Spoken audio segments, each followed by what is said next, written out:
Master minds commerce చదవాలనుకునే 10th inter విద్యార్థుల తొలి ఎంపిక. సార్ అంటే ఇది ఎంత పెద్ద జర్నీ అంటే ఈరోజు చిత్రపూరి కాలనీకి సంబంధించి చిన్న చిన్న అభియోగాలు వస్తుండొచ్చు. బట్ ఇప్పుడు అక్కడ సినిమా వాళ్ళు చాలామంది ఉన్నారు. సినిమా వరకే కదండి మేము చేసింది. 20 సంవత్సరాలు 30 సంవత్సరాలు కెమెరామెన్లుగా చేసి ఏమీ సంపాదించుకోలేక ఇది చాలా మంది ఇప్పుడు అక్కడ నివాసం ఉండే వాళ్ళకి నేను చేశానని తెలియదు. ఆ, నేను చెప్పుకోను. నాకు పెద్ద మైనస్ పాయింట్ అది. నేను అలాగే చెప్పుకోవటం ఇష్టం లేదు. ఇలా ఏదైనా సందర్భం వస్తే నిజానికి శివకృష్ణ అంటే హీరోగా నిర్మాతగా ఇలా చాలా మందికి తెలుసు. బట్ మీరు చేసిన ఈ మంచి కార్యక్రమాలు ఏ చాలా మందికి తెలియదు. అసలు సెన్సార్ బోర్డుకే ఎవరికి తెలియదు. సెన్సార్ బోర్డు నాకు సి కళ్యాణం వీళ్ళందరూ ఆయన కూడా చాలా ఫాస్ట్గా పనిచేస్తాడు. ఏ పని చెప్పినా వీళ్ళందరూ వెళ్ళిపోయి మా లీడర్లకు వెళ్ళిపోయి శివకృష్ణ ఇంకో 2 years ఉంటే బాగుంటుంది సార్. వాళ్ళందరూ అన్నది ఏంటంటే మేము 60-70 ఏళ్ళ సంవత్సరాల్లో ఫస్ట్ టైం లంచం లేకుండా మాకు సర్టిఫికేట్ వస్తుంది సార్ అన్న. నన్ను అడిగారు సార్ దండం పెట్టాను ఏమన్నా. ఇంకే బాంబేలో ఇప్పుడు ఉంటుంది. మీరు వెళ్ళి బాంబేలో వెళ్తే నా పేరు ఉంటుంది అక్కడ ఫస్ట్ ఆఫ్ ఇట్స్ కైండ్ అని. సార్ ఈ పనులన్నింటిలో కూడా మీకు రూపాయి లాభం లేదు. లోపే కాదు ఎదురు పెట్టడం తెప్పించి.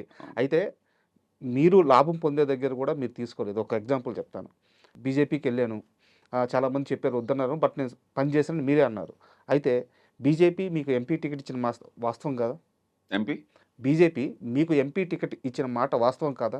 అదే టికెట్ని మీరు కృష్ణరాజు గారికి ఇచ్చేశారు కదా. అది ఎవరికి తెలియదండి. ఈవెన్ ప్రభాస్ కూడా తెలియదు. చెప్పుకోను. యాక్చువల్గా ఏంటంటే ఆ టికెట్ ఇవ్వటం కాదు, ముందు మీకే కదా ప్రపోజల్. 1998 కృష్ణరాజు గారిని ఆలయ నరేంద్ర అని ఒక ఉండేవాడు, ఒక ఆయన ఎంపీ చేసేవాడు. ఆల్ నరేంద్ర గారు తెలుసు. ఆయన టైగర్. అవును. నన్ను చోటా టైగర్ అని పిలిచేవాడు. మా పార్టీలో నువ్వు ఒక్కడవేనయ్యా నాలాగా ఫెర్రేషియస్గా ఉంటావు ఏ పనైనా, చోటా టైగర్ అని పిలిచేవాడు. క్యా కర్రే అవుతాం మిలేంగా అన్నాడు. కలిశాను. ఏమయ్యా నువ్వు మా తెలంగాణ బిడ్డ అనుకున్నాను, కరెక్టే, నువ్వు ఇక్కడే, కానీ కృష్ణరాజుని నువ్వు తీసుకురావాలి సినిమా ఇండస్ట్రీకి అన్నాడు. ఆయన రాడు సార్, ఆయన పక్కా కాంగ్రెస్, ఆయన పక్కా కాంగ్రెస్. ఆయన ఆల్రెడీ పోటీ చేసి ఓడిపోయి ఉన్నాడు ఒకసారి నర్సాపూర్లో. ఏమైనా నాకు అనిపిస్తుంది. అప్పుడు నువ్వు believe it or not, camera ముందు చెప్తున్నా ప్రేక్షకులందరికీ, ప్రభాస్కి కూడా తెలియదు, 3 రోజులు ఆయన ఎమ్మెల్యే క్వార్టర్స్లో ఉన్నాడు. అప్పుడు న్యూ ఎమ్మెల్యే క్వార్టర్స్లో కృష్ణరాజు గారు ఉన్నాడు. అక్కడికి 3 రోజులు వెళ్ళాను, వినిపించుకోడు ఆయన. లేదయ్యా నాకేంటి ఏదో చెప్పు పాప. ఆయన ఏంటి కాంగ్రెస్ వదిలిపెట్టి రావటం ఇష్టం లేదు పాప, ఆయనకి వేరే ఉద్దేశం లేదు ఆయనకి. ఆయనకి నేను చెప్పాను రాబోయే కాలంలో ఇండియాలో బీజేపీ, నేను జాయిన్ అయినప్పుడు బీజేపీలో ఇద్దరు ఎంపీలు, ఒక ఆయన హనుమకొండ, ఇంకొక ఆయన ఉత్తరప్రదేశ్లో, ఇద్దరే ఎంపీలు ఉన్నారు. నాకు స్వార్థం లేదు.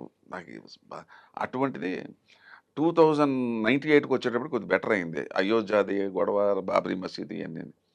నా మాట ఏంటంటే సార్, నాకు పొలిటికల్గా నేను బాగా అనాలిసిస్ చేయగలను, మీకు ఫ్యూచర్ ఉంటుందంటే సరే అని చెప్పి మొత్తానికి ఒప్పుకున్నాడు.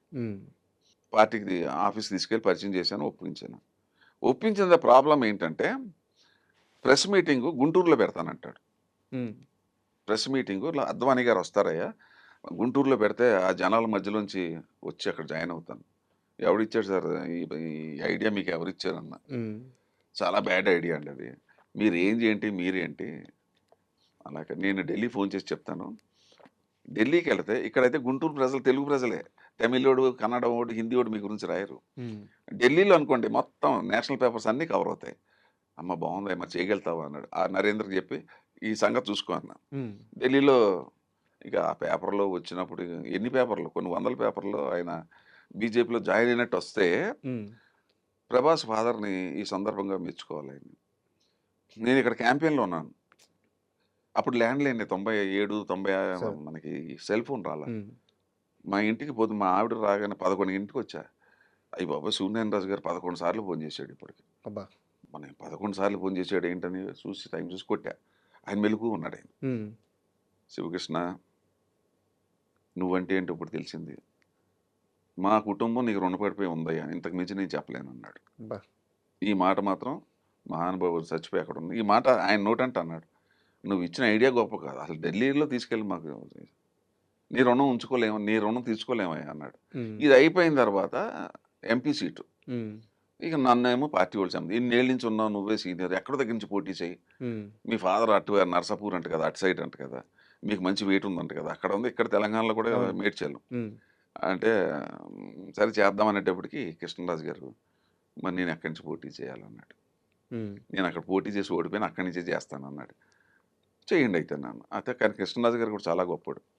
ఆయన పిలిచి ఏమయ్యా సారీ ఆ సీట్ నీది కదా! ఉమ్, నువ్వు కదా నన్ను పార్టీలోకి తీసుకొచ్చావు. నేను అడగటం తప్పు కదా అన్నాడు.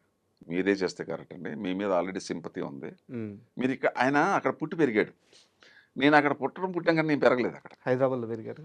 నాదంతా కంప్లీట్ తెలంగాణ అన్నది. కంప్లీట్ అల్వాలు, ఉమ్, నాది కంటోన్మెంట్ ఏరియా. నాకు అసలు మా ఊరే తెలియదు నాకు అసలు. బట్ వాళ్ళకో చరిత్ర ఉంది. మొగల్తూరు, కోట, ఉమ్, ఆయన అక్కడ చదువుకోవటం, ఎస్ఎల్సి, పీయూసీ చదవటం, హీరో అవ్వటం, ఆయన మళ్ళీ అక్కడ హీరో నుంచి మళ్ళీ పోటీ చేయడం అన్నీ ఉన్నాయి. ఆయనకు ఒకటి ఉంది కదా, నాకన్నా చాలా పెద్ద హీరో కదా. అవును. మీరే చేయండి సార్. నేను అక్కడ అనాలిసిస్ చూశాను తప్ప నేను ఆయన నిలబెట్టా.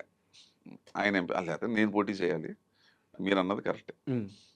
ఇవన్నీ మీరు చాలా చాలా డీటెయిల్గా ఎంక్వైరీ చేశారు. నన్ను ఎంతవరకు ఎవరు అడగలేదు ఇవన్నీ. ఇంకో ప్రశ్న కూడా ఉంది, తాగండి అడుగుతాను. అయితే ఎంపీ విషయంలో అది జరిగింది, బట్ ఇంకో విషయం కూడా ఉంది.